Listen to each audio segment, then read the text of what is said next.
Baseball's major league clubs pause once again in the midst of their pennant races for the annual All-Star Game.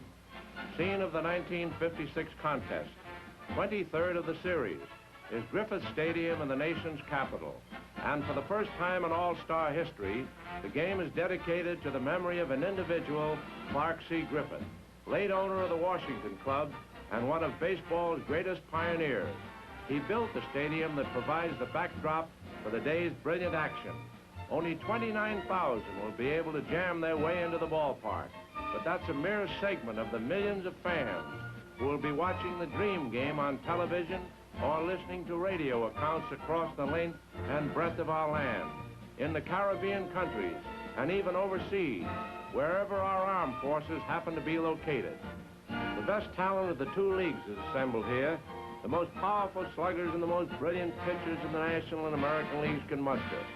Cameramen are here to perpetuate the scene with pictures that will become fond memories in years to come. Some players, such as Bob Friend, the Pittsburgh star, make their own movies. Warren Giles, president of the National League, is on hand early, chatting with some of his players.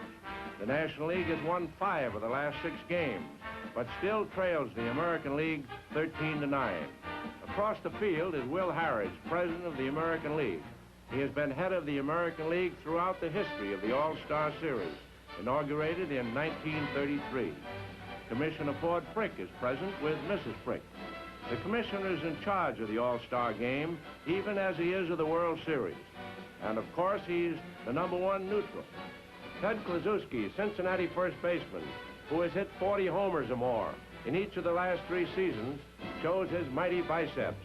Then joins 2 other National League sluggers, Duke Snider of Brooklyn and Stan Musial of the Cardinals, in pregame chatter. Here are 2 of the youngest power hitters of the rival circuits. Mickey Mantle, who belts homers from both sides of the plate for the Yankees. Mickey entered the All-Star Game as the Major League's home run king. Ed Bailey, Cincinnati catcher, who was one of 5 Redlegs voted into the starting lineup by the fans. This is the Big 4 of the American League, gathered for the 1956 Classic. Yogi Berra of the Yankees, Ted Williams of the Red Sox, Mantle of the Yankees, and Al Kaline of Detroit, who won the 1955 American League batting title at the age of 20, the youngest player ever to win this championship. Among the best of the more youthful hitters in the National League are Hank Aaron of the Braves and Ken Boyer, Cardinal third sacker. 2 National League veteran catchers, Roy Campanella of Brooklyn and Stan Lopata of the Phillies, talk things over. Campy won the National League Most Valuable Player Award for the 3rd time in 1955. Willie Mays, spectacular center fielder of the Giants, who won the 1955 Major League Homer title with 51, is back for another All-Star appearance along with a newcomer, first baseman Dale Long of Pittsburgh. Long had a sensational spring during which he shattered all records by hitting a homer in 8 consecutive games. Ernie Banks of the Cubs became the greatest home run hitting shortstop in baseball history when he pounded out 44 in 1955. Stan Musial of the Cardinals and Ed Matthews, the Braves' third baseman, give the National League tremendous southpaw power. Stan the Man, batting champion 6 times, also has been an outstanding figure in all-star play. He leads with 4 homers, the last one winning an 11-inning thriller for the National League in Milwaukee in 1955. Calvin Griffith, nephew of the late Clark Griffith, is the host at this 23rd All-Star Game as president of the Washington Club. The rival managers, of course, are Casey Stengel, who has piloted the Yankees to 6 pennants in the last 7 years, and Walter Smokey Alston, who is in his 3rd season as manager of the Dodgers. In 1955, Alston was the winning manager in the first World Series Stengel ever lost, since he took the Yankee reins in 1949. The field is cleared and the players line up along the baselines for the beginning of the flag-raising ceremony. The band swings through the middle of the field for the parade to the flagpole. Nothing could be more fitting than a flag raising at these games. For baseball is truly America's national sport, wherein every race, color, and creed is represented in a perfect expression of the democratic ideal. And the All-Star Game carries that out to the utmost degree. For this Midsummer Classic gives every star a chance, even if he's with a perennial second division club. He may never be fortunate enough to appear in a World Series, but the All-Star Game gives him a day in the sun. With the flag raising over, the two managers are as eager to get the game underway as the spectators, who fill every available seat in the stands. There's a CD player, flip and fold seats, and cup holders all around. It's nice. You know, on a test drive, it's usually the customer who drives the van. Oh, hey, Ron, can you pull over right here, please? Test drive the Silhouette Premier by Oldsmobile now and get a free $25 Blockbuster gift card. It's the first minivan with a built-in video entertainment system. Are you sure you don't want to drive? Oh, no, you're doing a great job. Great. For test drive details, call 1-877-MOVIE-VAN or see your local Oldsmobile dealer. Hey, Dad, what are you doing up? Reliving your mother's stuffed peppers. Heartburn again, huh? What are you taking? Tums, and I'm back for more. You still taking that stuff? Look, Dad, take a Pepsid AC. One tiny pill controls acid all night. So I can get some sleep. Next time, take one before dinner, and you can stop heartburn before it starts. Before it starts? You don't see me suffering, do you? What are you guys doing now? Nothing, dear. We were talking about your peppers. Peppers, yeah. I got some in the fridge. You can sleep heartburn-free with Pepsid AC. So what you're saying is you can't change your oil every 3,000 miles because you're too busy. So you push it. Just like your cheap brother-in-law at one of those all-you-can-eats. Hey, it's your car. You want to learn the hard way? Be my guest. This is reformulated Quaker State. Protection beyond 3,000 miles under any driving conditions. You ought to change your oil on time, but if you can't, can you say insurance? Quaker State. It's been tested. It works. What more do you need to know? If you're ready to lose weight, muscle up, and get back into shape, I've got a free video you're gonna love. Introducing a winning fitness strategy. You gotta eat healthy, drink plenty of water, and most importantly, strength train with Bowflex. Strength training adds muscle. Not only does your shape look better, you actually increase your metabolism, so you end up burning more calories. Strength training these days isn't just for men. It's great for women, too, and Bowflex is designed for both. It's even been called the best home gym by Fitness Magazine. Use as little as 5 pounds to more than 400 pounds of resistance. Follow our 6-week fast fat loss program or create your own from over 60 different health club quality exercises. Bowflex is easy to own, and it fits in any room in your house. It comes with a 6-week guarantee on results, and you can finance it with no money down and payments as low as $33 per month. Hey, I'm 41, and I'm in the best shape of my life. And I can tell you, Bowflex really does work. For a free video and brochure on the machine that can help you get into great shape at any age, call right now. Hi, I'm old school pitcher Jim Palmer, and this is ESPN Classic.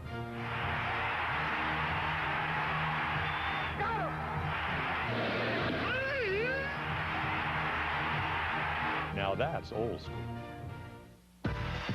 This is ESPN Classic. There is an electric tension in the air that is exceeded only at World Series time. The starting pitchers have stepped up their warm-up pace. Billy Pierce, the stylish southpaw of the Chicago White Sox, will start for the American League for the 3rd time in the last 4 years. He hasn't given up a run in 6 innings of all-star play. Bob Friend, key figure in the spectacular start of the Pittsburgh Pirates in the 1956 season, will open for the National League. And here are the starting lineups. For the National League, Johnny Temple, Cincinnati, second base. Frank Robinson, Cincinnati, left field. Stan Musial, St. Louis, right field. Ken Boyer, St. Louis, third base. Gus Bell, Cincinnati, center field. Dale Long, Pittsburgh, first base. Ed Bailey, Cincinnati, catcher. Roy McMillan, Cincinnati, shortstop. Bob Friend, Pittsburgh, pitcher. For the American League, Harvey Keene, Detroit, shortstop. Nellie Fox, Chicago White Sox, second base. Ted Williams, Boston, left field. Mickey Mantle, New York Yankees, center field. Yogi Berra, New York Yankees, catcher. Al Kaline, Detroit, right field. Mickey Vernon, Boston, first base. George Kell, Baltimore, third base. Billy Pierce, Chicago White Sox, pitcher. The umpires discuss the ground rules with the managers. 6 umpires are assigned, with the 2 extra men posted down the foul lines. Commissioner Ford Frick gives the honor of throwing out the first ball to Clark Griffith II, 15-year-old grandnephew of Clark Griffith, to whose memory the game is dedicated. and the 1956 All-Star Game is underway.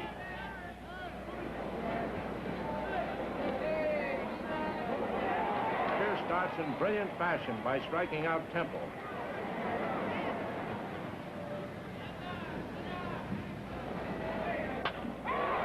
Boyer then gets the first hit of the game in the second inning with a single to center.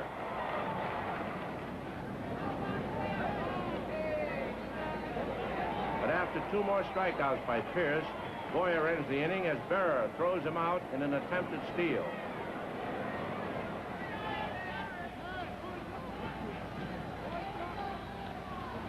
After 1 out in the third inning, McMillan walks.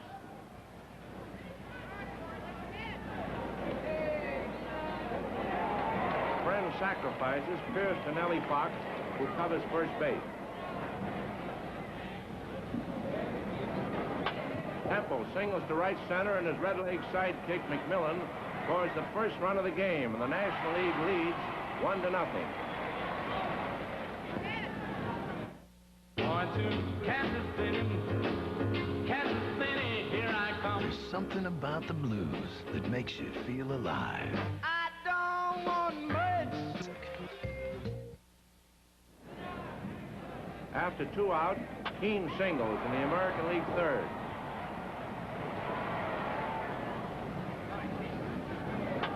Fox also singles, and the American League threatens for the first time with a mighty Ted Williams at bat.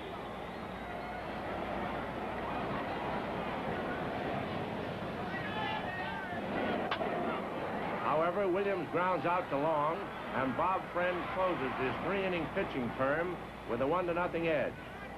Whitey Ford of the Yankees enters the game as the American League pitcher in the 4th inning. He opens by striking out Musial.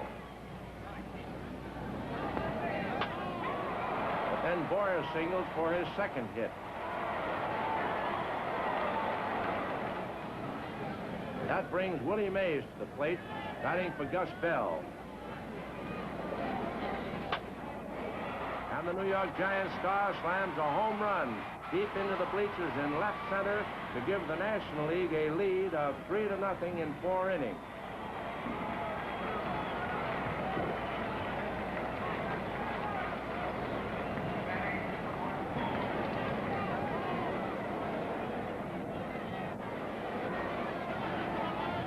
With 1 out in the last half of the 4th and Warren Spahn pitching, Temple makes a nice stop of Berra's slow roller behind second, but couldn't make a play. Cincinnati's second base combination comes through with another sparkling play when Temple darts to his right to spear Vernon's smash and flips the ball to McMillan for a 4th out.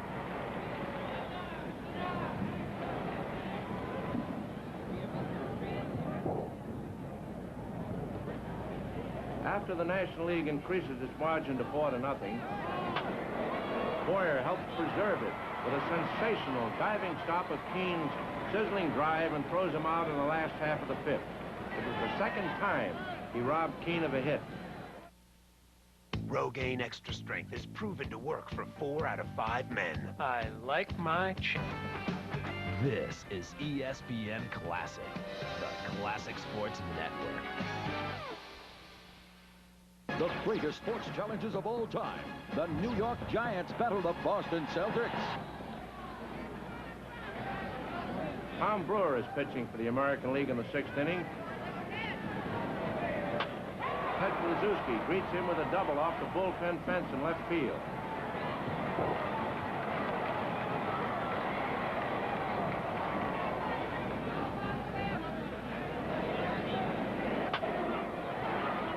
Bailey flies to Williams, who comes in fast for the ball. McMillan's little looper falls just out of Vernon's reach for a single, and Kluszewski stops at third base. Kluszewski scores a moment later on a wild pitch, and the National League has built up a 5-0 margin.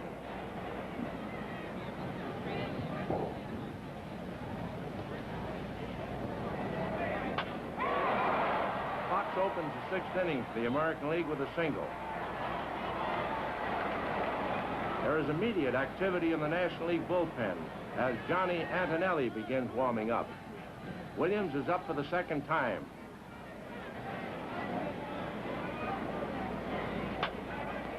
And there it goes, a tremendous homer to right center.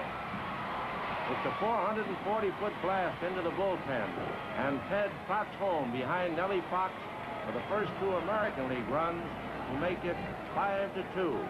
It's homer number 4 in All-Star play for Williams, and he thereby ties Musial for most home runs in these All-Star Classics.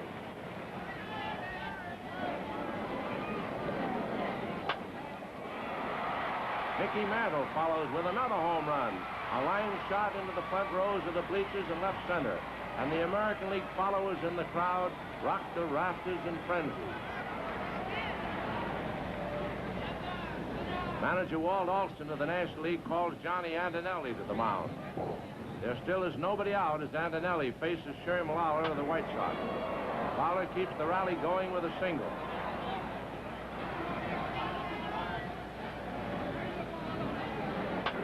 Al Kaline also single.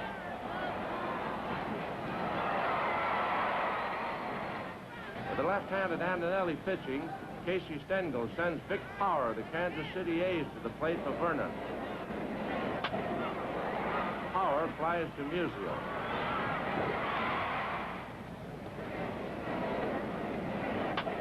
Antonelli then squirms out of the perilous situation when Kell grounds into a double play to end the inning. However, the American League has slashed the National League lead to 5-3.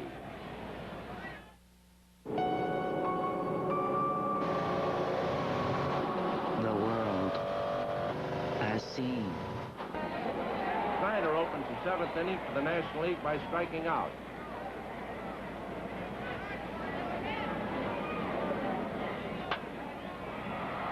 Musial smashes a home run into the seats in left center.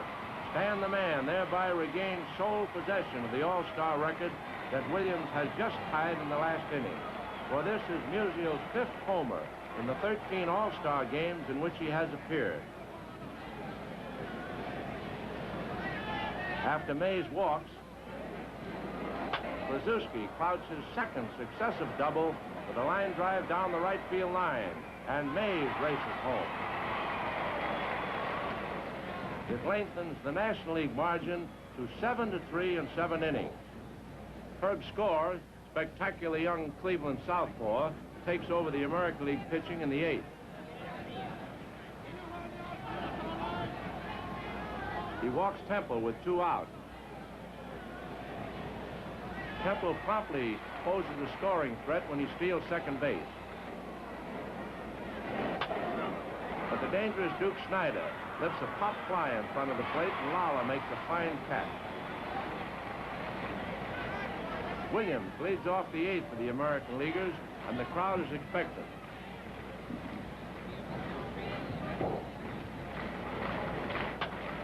But Ted lifts a fly to short left field, and the fans hold their breath as Musial and Boyer collide. Stan catches the ball, and there is suspense as Musial is slow to get up. Finally, the great St. Louis star does scramble to his feet and slowly walks to his position. However, Walt Alston comes onto the field, and he sends Hank Aaron of Milwaukee in to replace Stan, who gets an ovation from the stands. There is no scoring in the inning, and the American League enters the 9th still trailing 7-3. It's up to Antonelli now, insofar as the National League is concerned. Jimmy Pearsall of the Red Sox is the first batter. He is thrown out by McMillan.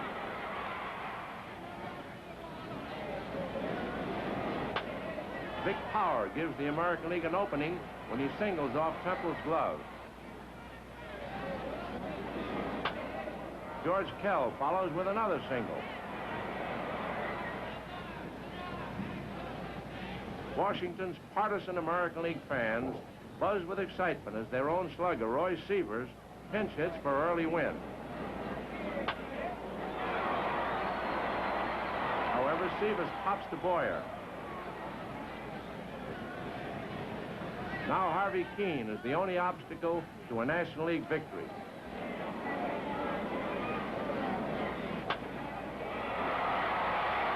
Keene forces Pell at second base, McMillan to Temple, and the National League wins 7-3. It's the 6th triumph in the last 7 games for the National League in the All-Star Series.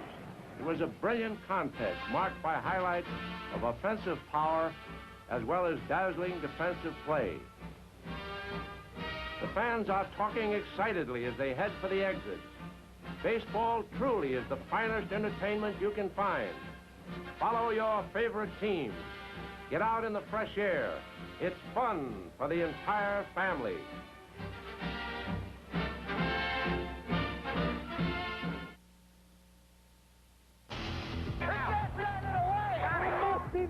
Jackie Rose.